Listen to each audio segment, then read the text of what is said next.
So Chelsea face Benfica in Charlotte as we begin the knockouts of the Club World Cup in America.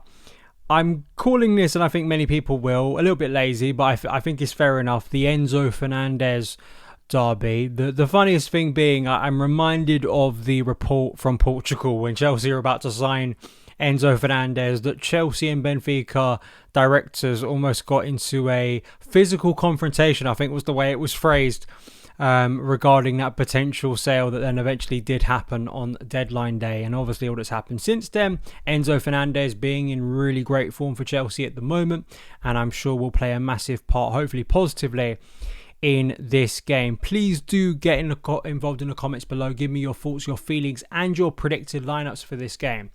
So obviously Chelsea, I think, need to raise their level. I still think that, yes, there have been positives about the first two of the three games. Obviously, I don't really think there was much positive about Flamengo. LAFC, I think that the biggest positive being Pedro Neto scoring, Liam Delap. I think Liam Delap has been the biggest positive in my opinion so far. You may have some disagreements, but in terms of like actual substantial stuff rather than brief cameos. And of course the ES Tunis game that we just played where we won 3-0 convincingly, heavily rotated side, but there were some good performances within that.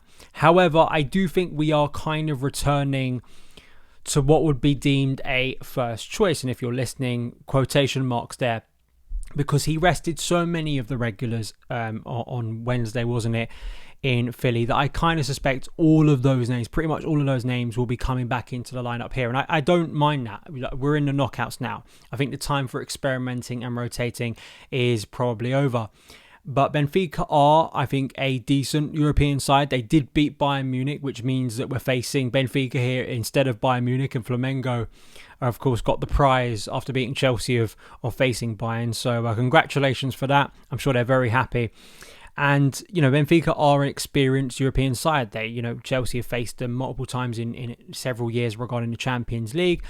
Didn't win the Portuguese league this year. That was to Sporting Lisbon. But still, you look at their head coach, Bruno Lage, who was once at Wolves quite recently. You look at some of the players they have. Otamendi, obviously, formerly of Manchester City.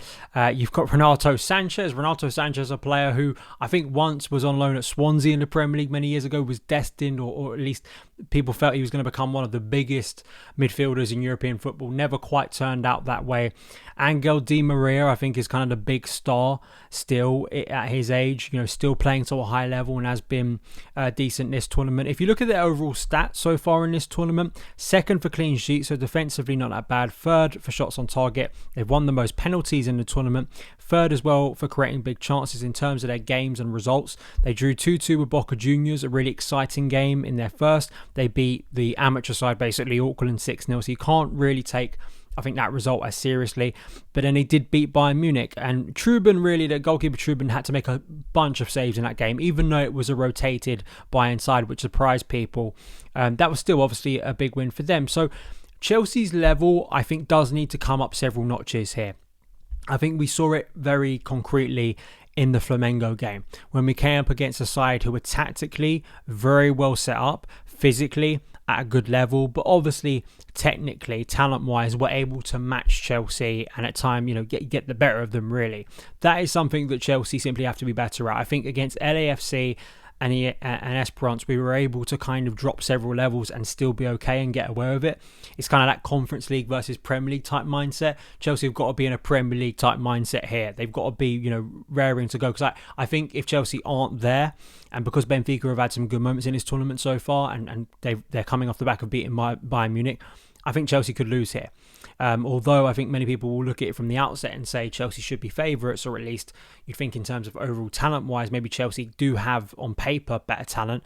You do have experienced European players in this side. You have experienced players who have played at the highest levels. Even the case of Di Maria and Otamendi have played in World Cup. So yeah, there is threat here. There absolutely is threat here. Even though it's not Bayern Munich, which I think many of us feared, or PSG, still is a serious game, and I think Maresca will obviously be taking it very seriously. I mean, that's my anticipation. He may absolutely throw us with some wild experiments. I can't believe with what happened against Flamengo, he's going to do that again.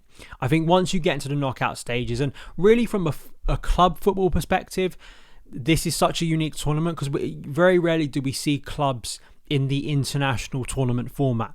So you're kind of taking a bit of your experience, or at least my experience, watching international tournaments and the way teams operate in those circumstances with a club situation, which is obviously different because clubs do have a lot more chemistry. You know, players who have been together for over 9 months rather than the sort of sporadic way international football is and kind of a little bit more cobbled together. But I suspect, and I think many of you will have the same feeling, that you're in the knockouts now, you played a serious team. You may have some difference of opinion of what that serious team looks like, but I think in terms of, if I told you right now, write down Maresca's strongest 11 based on what he's done as a head coach at Chelsea, I feel like most of us are going to be quite close if we're being honest. So that's something to consider, absolutely. So this is going to be my starting lineup. I'm not going to vary. I'm not going to do anything wild with this lineup, which may bore some of you. And it's not just I want to be right. It's just I think this is what's going to happen. And I have to say, if I see Dewsbury Hall on the wing, I'm not going to be that happy looking at a starting 11. I don't think many people will. So I think Rob Sanchez will get back in goal. Yes, there's been some chatter about Mike Penders impressing, but the fact that he didn't play any of the 3 games, and if you were going to rotate the goalkeeper as Maresca did against Esperance, that is where Penders, I think, would have played. I think Sanchez comes back in here. The back 4, I think Reece James returns to, if he's ready to go, because obviously he missed the Esperance game. If he's not ready, more than happy to see Josh Achimpong play this role. Josh Achimpong, if this should be the set thing for the rest of the season for me, unless Malo Gusto has some major transformation back to the player we saw in his first year. Josh Achimpong is the backup for Reece James. He absolutely should be, but I think Reece will start this game.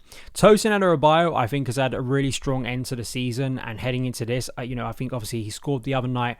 I was looking at some stats in terms of passing stats from a defender point of view, and yeah, sure, listen, defenders can rack up a lot of easy passes under no pressure, but I think he's had a really good run of games for Chelsea. So I think he will start as well, alongside Levi Colwill. Cucurella getting the rest that he much deserved the other night. I think he will come into this game where, it will, I think, be a tight game. And we always know with Cucurella that kind of those tight games where you want him to be physically up against his opposing winger, which, if you look at the way especially Benfica are set up, he'd be likely at times going up against Angel Di Maria, which would make quite an interesting battle down that flank. Then moving into central midfield, I think it's pretty obvious, Moises Caicedo and Enzo Fernandez. Enzo Fernandez has been instrumental creatively in this tournament so far. He scores in the first game to wrap up the LAFC win. He sets up 2 goals in the first half to help Chelsea beat Esperance. So he also, of course, had a major hand in us winning the Conference League.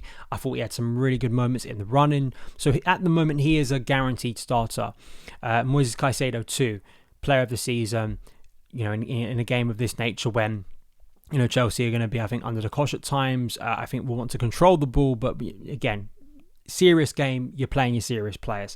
Then we get into at least the players behind the striker. I think Cole Palmer comes back into the starting lineup here. I think it was nice that he got a rest the other night, a player who did look to me like he needed a rest, or at least just an ability to kind of take him out the firing line, give someone else a chance, and maybe that brings us back into some top form for Cole Palmer. And hopefully see Palmer and just to spoil it, Liam Delap get a bit more of a connection. I think the rest of the team, the 2 wingers for me, again, pretty obvious. Pedro Neto and Noni Madueke. Again, I'm thinking more if Maresca's going into this game of like the mindset of this is a big game. I think he will go in with the mindset. I know arguably, listen, he started Gusto Mbadiashile in the Conference League final, which he then had to rectify later on.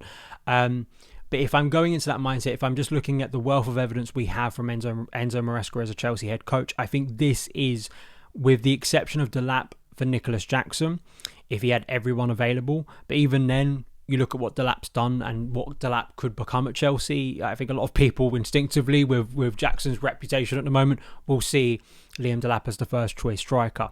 And Liam Delap had a really positive night. We spoke about it in my review, and love his physicality, love his confrontational nature. I love his movement.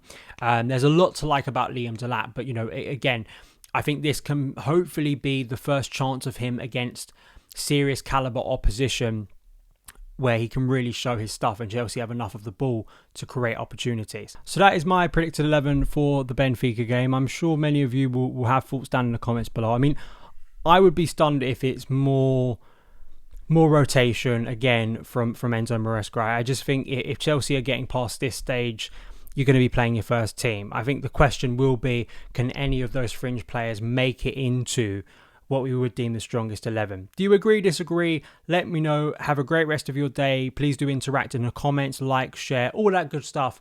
And I will see you again very, very soon. All the best.